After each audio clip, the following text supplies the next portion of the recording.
পড়া না পারায় মেরুদণ্ডের হাড় ভেঙে দেন, এমনই অভিযোগ উঠেছে এক মাদ্রাসা শিক্ষকের বিরুদ্ধে।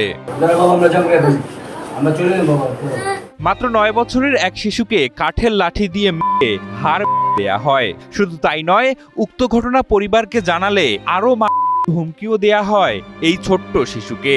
তো আবার বলে কানলে আরো মার দিন। আবার আরো কয়েকটা ছাত্র বললো যে ওই সময় বলে আবার লাফতিও।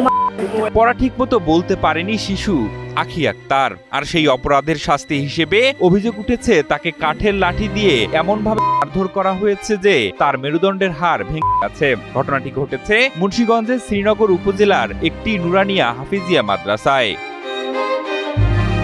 ভুক্তভোগী আখি আক্তার দ্বিতীয় শ্রেণীর শিক্ষার্থী।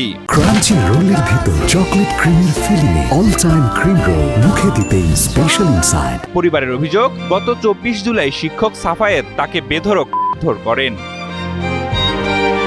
ভয়ে শিশুটি পরিবারকে প্রথমে কিছুই বলেনি, কিন্তু কয়েকদিন পর তীব্র ব্যথায় অসুস্থ হয়ে পড়লে পরিবারের সদস্যদের কাছে পুরো ঘটনা খুলে বলে সে।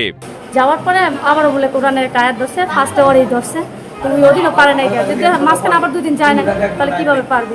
তারপরে বলে হ্যাঁ মানে কোনো কথা না, ভিটের মধ্যে চিপি দিয়ে দইরা আমার মেয়ের মানে কাঠের টুকরা মাঝে মধ্যে 2টা। পরিবারের দাবি, হাসপাতালে নেয়ার পর চিকিৎসক পরীক্ষা নিরীক্ষা করে তার মেরুদণ্ডে গুরুতর আঘাতের বিষয়টি নিশ্চিত করেন। এ ঘটনায় অভিযুক্ত 2 শিক্ষকের বিরুদ্ধে শ্রীনগর থানায় লিখিত অভিযোগ দায়ের করা হয়েছে। স্থানীয়রাও অভিযুক্তদের বিচারের দাবিতে বিক্ষোভ করেছেন।